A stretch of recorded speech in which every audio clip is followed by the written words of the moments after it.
Hi, ಎಲ್ಲರೂ ಹೇಗಿದ್ದೀರಾ? I hope ಎಲ್ಲರೂ ಚೆನ್ನಾಗಿದ್ದೀರಾ ಅಂತ ಭಾವಿಸ್ತಿದ್ದೀನಿ. ಸೊ ನಾನು ಮಂತ್ರಾಲಯ ಟ್ರಿಪ್ಪಿಂದು ವ್ಲಾಗ್ ಮಾಡ್ತೀನಿ ಅಂತ ಮಾಡಿದ್ದೆ. ಬಟ್ ಅದು ತುಂಬ ಲೆಂತಿ ಆಗಿತ್ತು. ಮತ್ತು ಸ್ಕ್ರೀನ್ ರೆಕಾರ್ಡ್ ನಾನು ಆ್ಯಡ್ ಮಾಡಬೇಕಿತ್ತು, ಆ್ಯಡ್ ಮಾಡಿರಲಿಲ್ಲ, ಮಿಸ್ ಆಗಿತ್ತು. ಸೊ ಅದಕ್ಕೆ ನಾನು ಅದನ್ನು ಡಿಲೀಟ್ ಮಾಡಿದ್ದೀನಿ, ಮತ್ತೆ ಒಂದು ವಿಡಿಯೋ ಮಾಡ್ತಾ ಇದ್ದೀನಿ. ಸೊ ಸ್ಕ್ರೀನ್ ರೆಕಾರ್ಡ್ನ ಹಾಕ್ತೀನಿ ನೋಡಿ, ಈ ಥರ ನೋಡಿ. ಗೂಗಲ್ಗೆ ಹೋಗಿ SRS ಮಟ್ ಆನ್ಲೈನ್ ರೂಮ್ ಬುಕ್ಕಿಂಗ್ ಅಂತ ಕೊಡಿ. ಅದು ಓಪನ್ ಆಗುತ್ತೆ ಪ್ರೊಫೈಲ್. ನಿಮಗೆ ನೋಡಿ ಯಾವ ಥರ ಕಾಣಿಸ್ತಿದೆ ಅಂತ.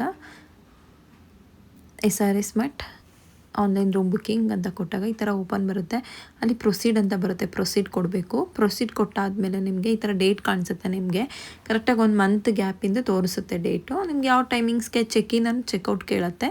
ಸೊ ಚೆಕ್-ಇನ್ ಇಷ್ಟು ಗಂಟೆಗೆ ಹಾಕ್ತೀರಾ ಅಂತ, ಮತ್ತು ಡೇಟು ಕೇಳುತ್ತೆ. ಡೇಟ್ ಕೊಡಿ. ಅಲ್ಲಿಗೆ ರೂಮ್ಸ್ ಇದ್ದರೆ ಗೊತ್ತಾಗುತ್ತೆ. ಇಲ್ಲ ಅಂತಂದರೆ ನೋಡಿ, ಹಿಂಗೆ ಸ್ಕ್ರೋಲ್ ಮಾಡ್ತಿರ್ತೀನಿ. ನಾನು ಚೆಕ್-ಇನ್ ಚೆಕ್ಔಟ್ ಕೊಟ್ಟಿದ್ದೀನಿ, ಹಂಗೆ ನೋಡಿ ಸ್ಕ್ರೋಲ್ ಮಾಡ್ತಿದ್ದೀನಿ. ಎಲ್ಲನೂ 0 ಇದೆ. ಸೊ 0 ರೂಮ್ಸು, ಇಲ್ಲೂ ರೂಮ್ಸೇ ಇಲ್ಲ. ಸೊ ಅದಕ್ಕೆ ಹೇಳಿದ್ದು 12ಗೆ ಇದ್ದು ಮಾಡಿ ಅಂತ.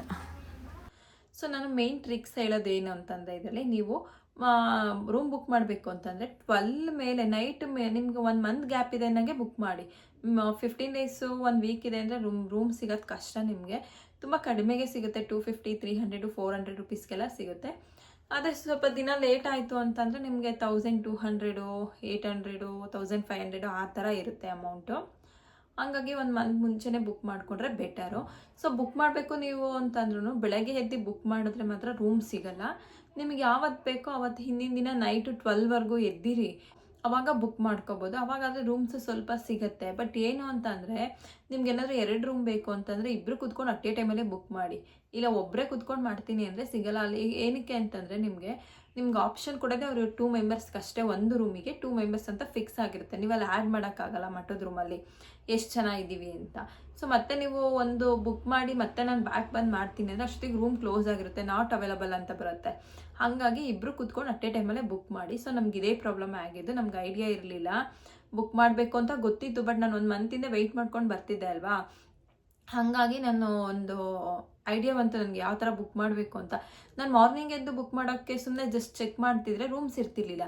ಅದೇ ಒಂದಿನ ನೈಟ್ ಎದ್ದಿದ್ದೆ. ಸೊ ಸುಮ್ಮನೆ ಮೊಬೈಲ್ ಯೂಸ್ ಮಾಡ್ತಿದ್ದೆ ಅಂದ್ಬಿಟ್ಟು ಒಂದ್ಸರಿ ನೋಡಿದ್ರೆ ಅದರಲ್ಲಿ 12ಗೆ ರೂಮ್ ಎಷ್ಟೊಂದು ಬರ್ತಿದ್ದಾವೆ, ಎಷ್ಟೊಂದು ಆಪ್ಷನ್ ಕೊಟ್ಟಿದ್ದಾರೆ ನಮಗೆ. ಅವಾಗ ನನಗೆ ಗೊತ್ತಾಯಿತು, ಮಿಡ್-ನೈಟು 12ಗೆ ಎದ್ದು ಬುಕ್ ಮಾಡಿದ್ರೆ ರೂಮ್ ಸಿಗುತ್ತೆ ಅಂತ. ಸೊ ಹಂಗಾಗಿ ನಾನು ನಮಗೆ ಬೇಕಾಗಿದ್ದ ಡೇಟಿಗೆ 12 ಮುಂಚೆನೇ ನಾನು 1 ಮಂತ್ ಮುಂಚೆನೇ ಬುಕ್ ಮಾಡಿದ್ದೆ. ಬಟ್ ನನಗೆ ತುಂಬ ಪ್ರಾಬ್ಲಮ್ ಆಯಿತು ಬುಕ್ ಮಾಡಬೇಕು ಅಂತಂದರೆ. ನಾನು 1 ಮಂತಿಂದನೂ ವೆಯ್ಟ್ ಮಾಡ್ಕೊಂಡು ಬರ್ತಿದ್ದೆ ಯಾವ ಥರ ಬುಕ್ ಮಾಡಬೇಕು ಏನೋ ಅಂತ. ಬುಕ್ ಮಾಡೋ ಟೈಮಲ್ಲಿ ನನಗೆ ಸ್ವಲ್ಪ ಪ್ರಾಬ್ಲಮ್ ಆಯಿತು.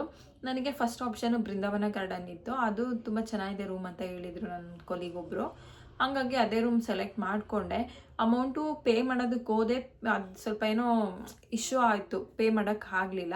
ಮತ್ತು ಬ್ಯಾಗ್ ಬಂದು ನಾನು ಮತ್ತೆ ಪೇ ಮಾಡೋಕ್ಕೆ ಹೋದೆ, ಪೇ ತೊಗೊಂತು 315 ರುಪೀಸ್ ಏನೋ ಕಟ್ಟಾಯಿತು. ಕಟ್ಟಾದಮೇಲೆ ನನಗೆ ಯಾವುದೇ ರೀತಿ ರೆಸಿಪ್ಟ್ ಬರಲಿಲ್ಲ. ನಮಗೆ ರೂಮ್ ಕನ್ಫರ್ಮೇಷನಿಗೆ ಏನೂ ರೆಸಿಪ್ಟೇ ಬರಲಿಲ್ಲ. ಮೇಲು, ವಾಟ್ಸಪ್ಪಲ್ಲಿ ಯಾವುದ್ರಲ್ಲೂ ಒಂದು ಮೆಸೇಜು ಬರಲಿಲ್ಲ. ಸೊ ನನಗೆ ಅಲ್ಲಿಗೆ ರೂಮ್ ಕನ್ಫರ್ಮೇಷನ್ ಇಲ್ಲಾಂದರೆ ರೂಮ್ ಬುಕ್ ಆಗಿದೆ ಅಂತ ಹೆಂಗೆ ಗೊತ್ತಾಗುತ್ತೆ? ಹಂಗಾಗಿ ನಾನು ಸುಮ್ಮನಾದೆ. ಮತ್ತು ಅಭಿ ಇದ್ಬಿಟ್ಟು ಅವ್ರೂ ಒಂದು ಕಡೆ ಟ್ರೈ ಮಾಡ್ತಿದ್ರು ರೂಮ್ ಬುಕ್ ಮಾಡೋದಕ್ಕೆ. ಅವರಿಗೆ ಪಂಚಮುಖಿ ದರ್ಶನಲ್ಲಿ ಸಿಕ್ತು. ಹೋಗ್ಲಿ ಬಿಡು, ಅದೇ ರೂಮಲ್ಲೇ ಇನ್ನೊಂದು ಪಂಚಮುಖಿ ದರ್ಶನಲ್ಲೇ ಇನ್ನೊಂದು ರೂಮ್ ಬುಕ್ ಮಾಡೋಣ ಅಂತ ನಾನು ಟ್ರೈ ಮಾಡಿದೆ. ಅವ್ರು ಬುಕ್ ಮಾಡಿ ಒಂದೇ ರೂಮೇ ಬುಕ್ ಮಾಡಿದ್ದು. ಅಷ್ಟೊತ್ತಿಗಾಗಲೇ ನಾಟ್ ಅವೈಲಬಲ್ ಅಂತ ಬರ್ತಿದೆ. ನನಗೆ ಬುಕ್ ಮಾಡೋಕ್ಕಾಗಲಿಲ್ಲ. ನಾವು ಹೋಗ್ತಿದ್ವಿ 7 ಮೆಂಬರ್ಸು. ಹಂಗಾಗಿ 7 ಮೆಂಬರ್ಸ್ಗೆ ಒಂದೇ ರೂಮಲ್ಲಿ ಆಗಲ್ಲ ಅಲ್ವಾ, ಅದಕ್ಕೋಸ್ಕರ 2 ರೂಮ್ ಬೇಕು ಅಂತ ನೋಡಿದ್ವಿ, ಆಗಲಿಲ್ಲ. ನಾನೇನು ಮಾಡಿದೆ, ಮತ್ತೆ ನಾನು ಮಾರ್ನಿಂಗ್ ಒಂದು 9 10 o'clock ಮೇಲೆ ಮತ್ತೆ ಚೆಕ್ ಮಾಡಿದೆ, ರೂಮ್ ಇರಲಿಲ್ಲ. ಬಟ್ ಏನು ಅಂದರೆ ನಾನು ಟೈಮಿಂಗ್ ಸ್ವಲ್ಪ ಚೇಂಜ್ ಮಾಡಿದೆ. ನಾವು ಥರ್ಸ್ಡೇ 2:30 ಮಾರ್ನಿಂಗಿಗೆ ಮಿಡ್ನೈಟಲ್ಲಿ ಹೋಗಿದ್ದಿದ್ದು ಮಂತ್ರಾಲಯಗೆ. ಸೊ ನಂಗೆ ಆ ಟೈಮಿಗೆ ಒಂದು ರೂಮ್ ಸಿಕ್ಕಿತ್ತಲ್ಲ, ಆಲ್ರೆಡಿ ಬುಕ್ ಮಾಡಿದ್ದೆ. ನಂಗೆ ಅವತ್ತಿನ ದಿನವೇ ಥರ್ಸ್ಡೇಗೆ 12 o'clockಗೆ ಅಂದರೆ PM-ಗೆ 12 PM-ಗೆ ಮಧ್ಯಾಹ್ನ ರೂಮ್ ಇತ್ತು. ಸೊ ಇರಲಿ ಬಿಡು 12ಗೆ ಅಲ್ವಾ ಅಂದ್ಬಿಟ್ಟು 12ಗೆ ಬುಕ್ ಮಾಡಿಕೊಂಡೆ. ಪಂಚಮುಖಿಯಲ್ಲೇ ಇಬ್ರಿಗೂ ಸಿಕ್ತು. ಮತ್ತು ಏನು ಮೇಜರ್ ಪ್ರಾಬ್ಲಮ್ ಆಗಿದ್ದು ಅಂದರೆ, ರೂಮ್ ನಮಗೆ ಬುಕ್ ಮಾಡೋಕೆ ಅಟ್ಟೆ ಟೈಮಲ್ಲಿ ಒಂದೇ ಟೈಮಿಗೆ ಸಿಗಲಿಲ್ಲ ನಮಗೆ. ಅದೊಂದು ಆ ಥರ ಆಯಿತು. ಸೊ ನೀವು ಬುಕ್ ಮಾಡ್ಕೋಬೇಕು ಅಂತ ಇದ್ದರೆ 1 ಮಂತು 15 ಡೇಸ್ ಮುಂಚೆನೇ ಬುಕ್ ಮಾಡ್ಕೊಳ್ಳಿ. ಮತ್ತು ಮಿಡ್ನೈಟ್ ಎದ್ದಿರಿ, ನೀವು ಎದ್ದು ಬುಕ್ ಮಾಡ್ಕೊಳ್ಳಿ. ಬೆಳಗ್ಗೆ ರೂಮ್ ಬುಕ್ ಮಾಡ್ತೀನಿ ಅಂದರೆ ರೂಮ್ ಅಂತೂ ಸಿಗೋದೇ ಇಲ್ಲ, ನಾಟ್ ಅವೈಲಬಲ್ ಅಂತಲೇ ಬರ್ತಿರುತ್ತೆ. ರೂಮೇ ಸಿಗಲ್ಲ, ಕಷ್ಟ ಆಗುತ್ತೆ ರೂಮ್ ಸಿಗೋದು ಮಟ್ಟದ್ದು. ಬಟ್ ಅಲ್ಲಿ ಹೋದ್ರೆ ತುಂಬ ರೂಮ್ಸ್ ಇದ್ದಾವೆ, ಲಾಡ್ಜಸ್ ಎಲ್ಲ ಇದ್ದಾವೆ, ಹೋಟೆಲು ಲಾಡ್ಜಸ್ಸು ಎಲ್ಲ ಇದ್ದಾವೆ. ಬಟ್ ಏನು ಅಂದರೆ ಸ್ವಲ್ಪ ಕಾಸ್ಟ್ಲಿ ಆಗುತ್ತೆ. ಹಂಗಾಗಿ ಬುಕ್ ಮಾಡೋಕ್ಕೆ ಸುಮ್ಮನೆ ಒನ್ ಡೇನೂ ಇರಲ್ಲ, 1500 2000 2.5 ಆ ಥರ ಪೇ ಮಾಡಬೇಕಾಗುತ್ತೆ. ಮಟ್ಟದ ರೂಮ್ ಬೇಕು ಅಂದರೆ ಈ ಥರ ನೀವು ವೆಯ್ಟ್ ಮಾಡಿಕೊಂಡು ಮುಂಚೆನೇ ಬುಕ್ ಮಾಡಿ ಬೆಟರ್. ಅದು ನಾನು ಸ್ಕ್ರೀನ್ ರೆಕಾರ್ಡ್ ಹಾಕಿದ್ದೀನಿ ಅಲ್ವಾ, ನೋಡಿ ಯಾವ ವೆಬ್ಸೈಟಲ್ಲಿ ಹೋಗಿ ಬುಕ್ ಮಾಡಬೇಕು ಅಂತ. ಸೊ ನಾವು ಜನವರಿಯಲ್ಲೇ ಹೊರಟಿದ್ದು. ನಾನು ಇನ್ನೂ ವ್ಲಾಗ್ನ ಸ್ಟಾರ್ಟ್ ಮಾಡಬೇಕು ಅಂತ ಇದ್ದೆ, ಯೂಟ್ಯೂಬ್ ಚಾನಲ್ನ ಸ್ಟಾರ್ಟ್ ಮಾಡೋಣ ಅಂತ. ಬಟ್ ಇಷ್ಟು ಬೇಗ ಮಾಡಬೇಕು ಅಂತ ಅಂದ್ಕೊಂಡಿರಲಿಲ್ಲ. ನಾನು ಮುಂಚೆನೇ ಪ್ಲ್ಯಾನ್ ಮಾಡಿದರೆ, ನನಗೆ ಐಡಿಯಾ ಇದ್ದಿದ್ರೆ ನಾನು ಪ್ರತಿಯೊಂದೂ ಸ್ಟಾರ್ಟಿಂಗಿಂದ ಎಂಡಿಂಗ್ವರೆಗೂ ಎಲ್ಲ ವೀಡಿಯೋಸನ್ನು ಮಾಡ್ಕೊತಿದ್ದೆ. ಸೊ ನನ್ನ ಹತ್ರ ಯಾವ ವೀಡಿಯೋಸು ಇಲ್ಲ, ಕೆಲವೊಂದು ಫೋಟೋಸ್ ಇದ್ದಾವೆ, ಫೋಟೋಸ್ ಹಾಕಿರ್ತೀನಿ ನೋಡಿ. ಸೊ ಎಲ್ಲೆಲ್ಲಿ ಹೋದ್ವಿ ಏನೋ ಅಂತ.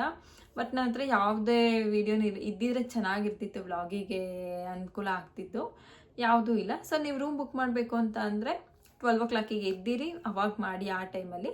ಸೊ ರೂಮ್ ಸಿಗತ್ತೆ.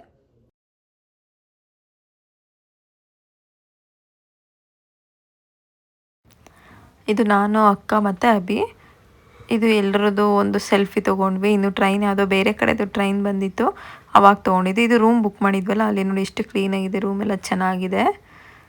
ಮತ್ತು ಇದು ಮಾರ್ನಿಂಗ್ ರೆಡಿ ಆದಮೇಲೆ ತೊಗೊಂಡಿದ್ದು ಫೋಟೋ ದೇವಸ್ಥಾನದಲ್ಲಿ. ಇನ್ನು ದೇವಸ್ಥಾನ ದರ್ಶನಕ್ಕೆ ಮುಂಚೆನೇ ಒಂದೆರಡು ಫೋಟೋ ತೊಗೊಂಡು ಆಮೇಲೆ ದರ್ಶನಕ್ಕೆ ಹೋಗಿದ್ದು ನಾವು. ಅಕ್ಕನ ಮಗಳು, ನಾನು. ಮತ್ತು ಇನ್ನೊಂದು ಗ್ರೂಪ್ ಫೋಟೋ ಇದೆ ನೋಡಿ. ಇದು ನಾವು ಇಷ್ಟು ಜನನೂ ಹೋಗಿದ್ದಿದ್ದು. ಟೋಟಲ್ಲು 6-7 ಮೆಂಬರ್ಸ್ ಇದ್ದೀವಿ. ಮತ್ತು ಅಲ್ಲಿ ಬರೀ ₹2 ಅಂತಿದ್ರೆ ನೋಡೋಣ ಅಂತ ಶಾನು ಮತ್ತು ಅವಳ ಅಕ್ಕನ ಮಗಳು ಅಮ್ಮು ಅಂತ ಅವಳು ಇಬ್ಬರು ಹಾಕಿಸ್ಕೊಂಡ್ರು. ಸೊ ಅದೆಲ್ಲ ಆದಮೇಲೆ ನಾವು ಅಭಯ ಆಂಜನೇಯ ದೇವಸ್ಥಾನಕ್ಕೆ ಹೋದ್ವಿ. ಅಲ್ಲಿಂದ ಮತ್ತೆ ಅಲ್ಲಿ ಫೋಟೋಸ್ ಎಲ್ಲ ತೊಗೊಂಡು ಬಿಚ್ಚಾಲಮ್ಮ ದೇವಿ ಅಂತ ಅಲ್ಲಿಗೆ ಹೋದ್ವಿ. ನೋಡಿ ಅಲ್ಲೂ ತುಂಬ ಚೆನ್ನಾಗಿತ್ತು ದೇವಸ್ಥಾನ. ಮತ್ತು ಪಕ್ಕದಲ್ಲಿ ನದಿ ಬೇರೆ ಹರಿತಿತ್ತಲ್ಲ, ತುಂಗಭದ್ರಾ, ತುಂಬ ಚೆನ್ನಾಗಿತ್ತು ನೋಡೋಕ್ಕೆಲ್ಲ ಅಲ್ಲಿ. ಮತ್ತು ನೀರಲ್ಲಿ ಸ್ವಲ್ಪ ಹೊತ್ತು ನನ್ನ ಮಗಳು ಎಲ್ಲ ಆಟ ಆಡ್ತಿದ್ಲು, ಬಾರೆಯಿಂದ ಬರ್ತಿರ್ಲಿಲ್ಲ, ಅಷ್ಟು ಆಟ ಆಡ್ತಿದ್ಲು ನೀರಲ್ಲಿ. ಸೊ ಅವಳಂತೂ ತುಂಬ ಚೆನ್ನಾಗಿ ಎಂಜಾಯ್ ಮಾಡ್ತಿದ್ಲು ನೀರಲ್ಲೆಲ್ಲ ಆಟ ಆಡಿಕೊಂಡು. ಮತ್ತು ಅವಳು ದೊಡ್ಡಮ್ಮ ಮತ್ತು ಅವಳು ಇಬ್ಬರು ಒಂದು ಫೋಟೋ ತೆಗೆಸ್ಕೊಂಡ್ರು ನೀರಲ್ಲಿ. ಅಲ್ಲಿಂದ ಬಂದು ನಾವು ಅಪ್ಪಣ್ಣಾಚಾರ್ಯರ ಮನೆಗೆ ಹೋದ್ವಿ. ಅಲ್ಲೂ ಎಲ್ಲ ದರ್ಶನ ಮಾಡಿಕೊಂಡು ನೆಕ್ಸ್ಟು ಅಲ್ಲೊಂದು ಫೋಟೋ ತೊಗೊಂಡು ಪಂಚಮುಖಿ ಆಂಜನೇಯಗೆ ಹೋದ್ವಿ. ಅಲ್ಲೆಲ್ಲ ದರ್ಶನ ಮಾಡಿಕೊಂಡು ಮತ್ತು ಫೋಟೋ ತೊಗೊಂಡು ಸಂಜೆ ಮನೆಗೆ ರೂಮಿಗೆ ಬಂದ್ವಿ. 4:30 ಆಗಿತ್ತು. ಅಲ್ಲಿಂದ ರೆಸ್ಟ್ ಮಾಡಿ ಮತ್ತೆ ನಾವು ಮಾಡಾದ್ಮೇಲೆ ಮತ್ತೆ ಸಂಜೆ ದರ್ಶನಕ್ಕೆ ಹೋದ್ವಿ. ದರ್ಶನ ಎಲ್ಲ ಮಾಡಿಕೊಂಡು ಅಲ್ಲೇ ಲೈಟಿಂಗ್ಸ್ ಎಲ್ಲ ಇತ್ತಲ್ಲ, ಚೆನ್ನಾಗಿ ಕಾಣಿಸ್ತಿತ್ತು. ಸೊ ಲೈಟಿಂಗ್ಸ್ ಎಲ್ಲ ನೋಡಿಕೊಂಡು ಓಡಾಡಿಕೊಂಡು ಶಾಪಿಂಗ್ ಮಾಡಿಕೊಂಡು ನೋಡಿ ಅಲ್ಲಿ ಅವ್ರ ದೊಡ್ಡಪ್ಪ ಹೆಂಗೆ ಕೂರಿಸ್ಕೊಂಡಿದ್ದಾರೆ ಅಂತ. ಸೊ ಅಲ್ಲಿ ಹಸು ಎಲ್ಲ ತುಂಬ ಇರ್ತಿದ್ವು, ಚೆನ್ನಾಗಿತ್ತು ನೋಡೋದಕ್ಕೆ, ಒಂಥರ ಖುಷಿ ಆಗುತ್ತೆ ಅಲ್ಲಿ. ಮತ್ತು ಅಲ್ಲೆಲ್ಲ ಲೈಟಿಂಗ್ಸ್ ನೋಡಿ ಎಷ್ಟು ಚೆನ್ನಾಗಿ ಕಾಣಿಸ್ತಿದೆ ಲೈಟಿಂಗ್ಸ್ ಅಂತ ಅಂದರೆ ಈ ಥರ ಇದ್ದರೆ. ಮತ್ತು ಇದು ರಿಟರ್ನ್ ಬರಬೇಕಾದ್ರೆ ಟ್ರೈನಲ್ಲಿ ತೆಗೆದಿರೋದು. ಸೊ ಇನ್ನೂ ಯಾರೆಲ್ಲ ನನ್ನ ಚಾನಲ್ನ ಸಬ್ಸ್ಕ್ರೈಬ್ ಮಾಡ್ದಲೇ ನೋಡ್ತಿದ್ದೀರಾ, ಆದಷ್ಟು ಬೇಗ ಹೋಗಿ ಸಬ್ಸ್ಕ್ರೈಬ್ ಮಾಡಿ, ಪಕ್ಕದಲ್ಲಿರೋ ಬೆಲ್ ಐಕನ್ನ ಕ್ಲಿಕ್ ಮಾಡಿ. ಇಷ್ಟ ಆದರೆ ಲೈಕ್ ಮಾಡಿ, ಶೇರ್ ಮಾಡಿ.